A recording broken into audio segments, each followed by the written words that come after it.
Yo Billyzoners, balik lagi sama gue di Billyzone, channel paling asik buat ngupas tuntas alur cerita favorit kalian. Di episode sebelumnya, kita udah lihat gimana Touka berhasil bikin para petinggi militer terkesan lewat pertandingan tanding seras. Tapi, apakah itu cukup buat ngubah hasil voting? Nah, di episode kali ini, kita bakal nyaksiin hari penentuan. Hari di mana nasib negara di ujung dunia bakal diputusin lewat voting. Siap-siap, karena hasilnya bakal bikin kita semua gregetan. Jangan lupa, klik like, subscribe, dan nyalain loncengnya ya. Langsung aja kita masuk ke ceritanya.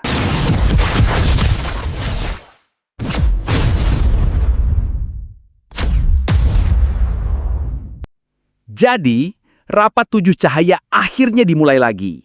Semua mata tertuju pada Touka. Raja Zek langsung ngumumin hasil voting buat nentuin mereka bakal perang atau damai. Dan hasilnya 3-2. Kemenangan buat pihak yang mau negosiasi damai. Siapa aja yang milih apa? Geo dan Kill milih perang. Tapi Liselot, Kokoro Nico, dan yang paling penting si suara penentu Amiya si Lamia milih buat damai. Alasan Amiya apa? Dia nggak mau anak-anak prajurit Lamia jadi yatim piatu. Liselot yang dengar hasil ini langsung senyum puas. Dia menang. Geo dan Kill meskipun kecewa berat nerima hasil itu. Tapi Liselot ngeluarin kebijakan yang lebih gila lagi. Dia ngumumin kalau militer negara di ujung dunia bakal dibubarkan. Cuma nyisain pengawal raja aja. Katanya sih biar manusia lihat kalau mereka gak berbahaya.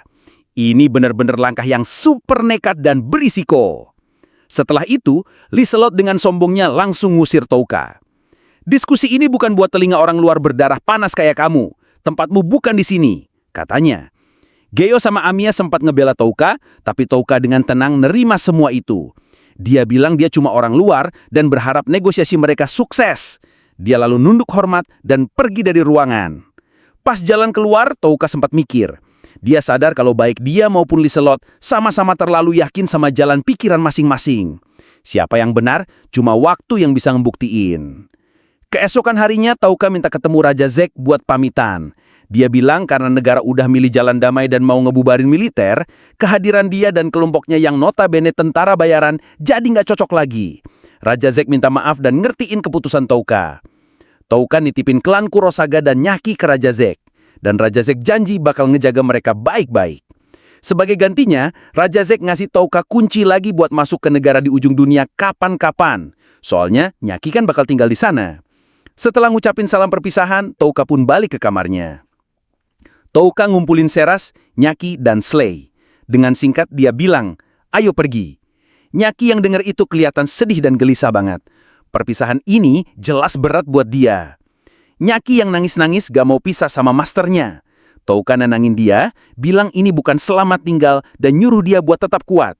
Nyaki dengan tegas bilang kalau dia adalah anggota brigade penguasa lalat dan gak bakal pernah lupa. Duh, nyesek banget ya lihat perpisahan mereka. Pas Touka, Seras, dan Slay jalan pergi, Touka sempat ngeliat ke atas benteng. Di sana ada Geo Shadow Blade yang lagi ngeliatin dia. Touka ngangkat tangannya dan Geo ngebalas. Ini kode rahasia Billyzoners, sinyal kalau rencana mereka tetap lanjut.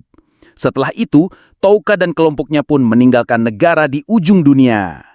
Nah, kita dapat adegan singkat tapi penting dari Geo dan istrinya, Yerma. Ternyata, Yerma lagi hamil. Geo yang dengar itu seneng banget dan janji bakal balik dengan selamat demi istri dan calon anaknya. Ini ngasih kita alasan yang kuat banget kenapa Geo nekat ngelakuin rencana berbahayanya ini. Ini bukan cuma soal negara, tapi juga soal keluarga. Sekarang kita pindah ke sudut pandang Liselota si Perdana Menteri Laba-Laba. Dia lagi super sibuk ngurusin kesiapan negosiasi damai.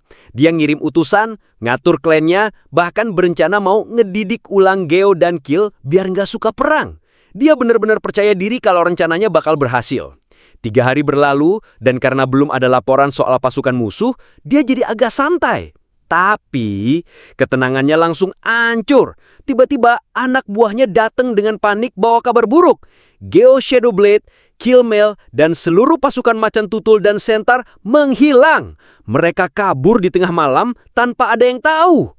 Liselot langsung shock. Dia sadar kalau Geo dan Kill nggak nerima hasil voting dan nekat pergi buat nyerang pasukan Dewi sendirian. Dia menyesal banget karena udah lengah dan gak ngawasin mereka. Dan siapa yang dia salahin? Tentu saja Tateh Lalat itu alias Touka. Dia nganggap Touka udah ngehasut Geo dan Kill buat ngeberontak. Tanpa buang waktu, Liselotte langsung ngasih perintah darurat. Dia ngumpulin sisa pasukan, yaitu band naga dan ular, buat ngejar Geo dan Kill. Tapi ada satu perintah aneh. Pasukan yang ngejar nggak boleh bawa senjata. Gila, dalam situasi darurat kayak gini, dia masih kekeh sama prinsip anti kekerasan. Dia mau ngebawa pulang Geo dan Kill, bukan ngelawan mereka. Mereka pun langsung lari ke pintu perak, ngejar pasukan pemberontak.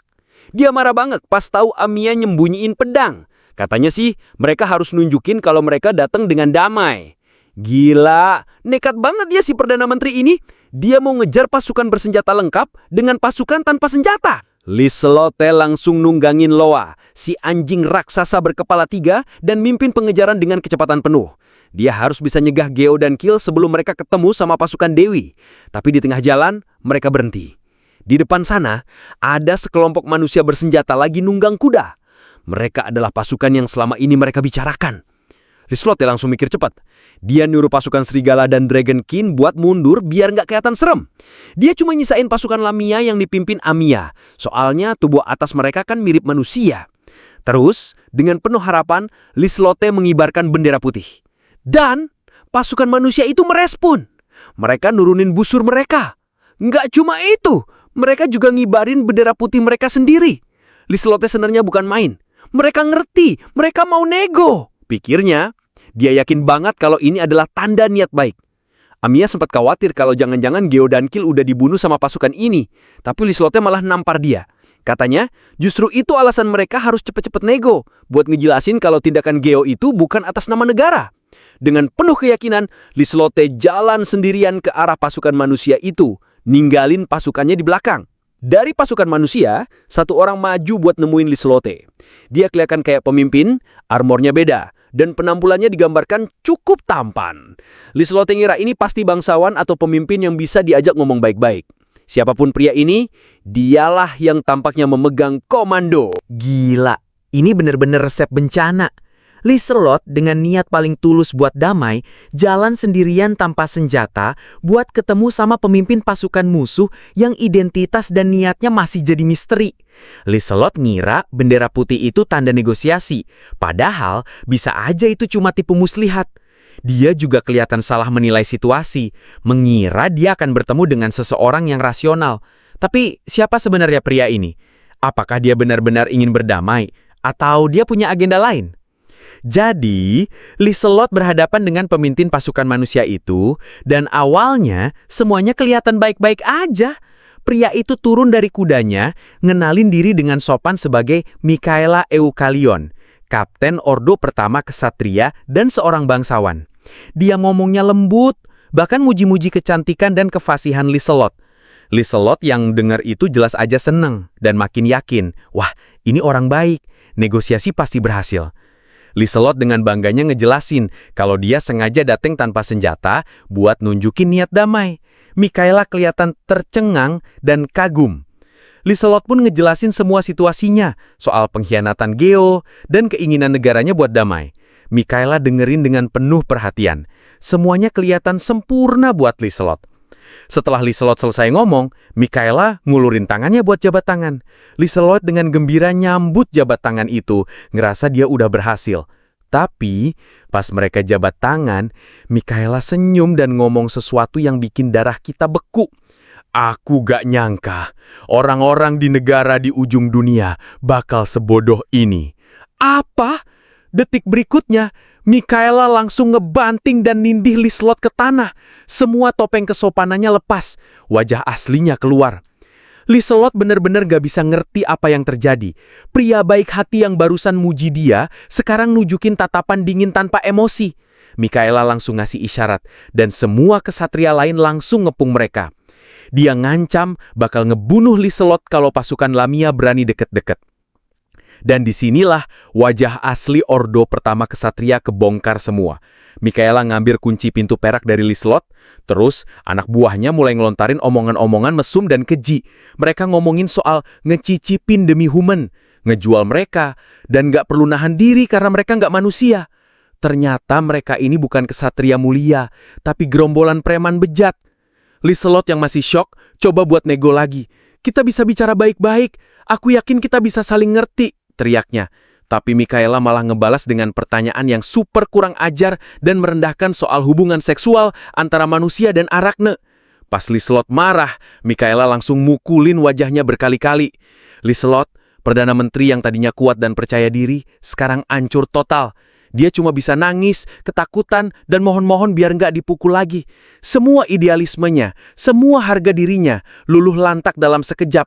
Mikaela dengan jijik bilang mau jadiin dia hewan peliharaan sebagai bentuk belas kasihan. Tapi, tepat di saat paling kritis, tiba-tiba terdengar suara kencang dari bola suara. Dan dari kejauhan, terdengar suara tegas Amia Plumlings. Lepaskan Perdana Menteri kami. Setelah Liselote ditangkap sama Mikaela, Amia, si ksatria Lamia coba ngasih sinyar pakai bola suara. Tapi para kesatria Ordo Pertama cuma ketawa. Mereka bahkan dengan santainya ngaku kalau udah ngebunuh semua utusan Harpi yang dikirim Liselote sebelumnya. Liselote yang dengar itu langsung hancur hatinya. Penderitaan Liselote gak berhenti di situ. Salah satu kesatria ngelaporin berita dari Ordo ke-6. Katanya, pasukan macan tutulnya Gyo udah hancur, dan Gyo sendiri udah dipenggal. Terus, pasukan Centaurnya Kill juga udah kalah, dan Kill ditangkap setelah kedua kaki belakangnya dipotong. Dengar kabar ini, Liselote benar-benar ngerasa dunianya runtuh. Dia ngerasa ini semua salahnya. Mikaela yang dengar kabar baik ini jadi makin sombong. Dia udah nggak sabar mau nyerbu negara di ujung dunia buat ngambil semua mainan terbaik sebelum Ordo ke-6. Tapi pas dia lagi seneng-senengnya, tiba-tiba barisan belakang pasukannya kacau balau. Muncullah dia, Gyo Shadowblade, hidup, sehat, dan ngamuk sejadi-jadinya. Dengan dua pedang hitamnya, dia ngebantai para kesatria Ordo Pertama kayak lagi motong rumput. Para kesatria yang tadinya sombong langsung panik. Laporan yang mereka dengar tadi ternyata bohong. Mikaela yang shock langsung nyuruh pemanahnya buat nembak Gyo dari atas tebing. Tapi kejutan lain muncul. Di atas tebing, Kill, Mail dan pasukan Centaurnya udah nungguin. Mereka ngabisin para pemanah Ordo Pertama dan langsung ngehujanin pasukan di bawah pakai panah dan sihir. Ini adalah jebakan yang sempurna. Pasukan Ordo Pertama yang elit itu langsung kocar-kacir. Mereka kejebak di tengah. Di depan ada Gyo yang ngamuk, di atas ada Kill yang ngasih serangan jarak jauh. Moral mereka hancur dan mereka cuma bisa lari tunggang langgang sambil dibantai tanpa ampun. Mikaela cuma bisa nonton pasukannya hancur lebur, ditinggal sendirian cuma sama wakil kaptennya. Mikaela coba mau pakai Liselote jadi sandaran, tapi Kill dari atas tebing cuma ketawa. Percuma, dia kan Perdana Menteri yang mau mereka lawan, katanya. Terus, dengan satu tembakan akurat, Kill langsung nembak mati si wakil kapten. Mikaela sekarang bener-bener sendirian, dikepung sama Gyo di depan dan para Lamia di belakang. Di saat Mikaela udah nggak punya harapan, tiba-tiba dua bayangan hitam lompat dari atas tebing. Seekor kuda hitam raksasa dengan mata menyala yang ditunggangi seorang pendekar pedang cewek mendarat dengan sempurna. Dan di samping mereka, berdirilah sosok yang jadi dalang dari semua ini. "Namaku Belzegea," kata si penguasa lalat dengan tenang. "Jangan khawatir, brigade penguasa lalatku ada di sini untuk membantumu." Gila, benar-benar pembalikan keadaan yang sempurna. Rencana rahasia Touka dan Gyo sukses besar. Pasukan Ordo Pertama yang sombong itu hancur total, dan pemimpin mereka sekarang cuma bisa pasrah di depan Touka. Ini jadi bukti kalau idealisme kosong kayak Liselote nggak ada apa-apanya di hadapan kekejaman nyata. Tapi di sisi lain, kita juga lihat gimana para pejuang negara di ujung dunia benar-benar kuat kalau mereka serius bertarung. Sekarang, Mikaela udah di tangan Touka. Apa yang bakal dilakuin Touka sama dia? Dan gimana nasib Liselote setelah semua trauma ini? Apakah dia bakal sadar kalau caranya salah? Tulis semua komentar dan teori kalian di bawah. Momen mana yang paling bikin kalian teriak, "Keren!" Jangan lupa like, share, dan subscribe channel Billy Zone biar kita bisa terus ngikutin kelanjutan cerita yang super epic ini. Sampai jumpa di episode berikutnya.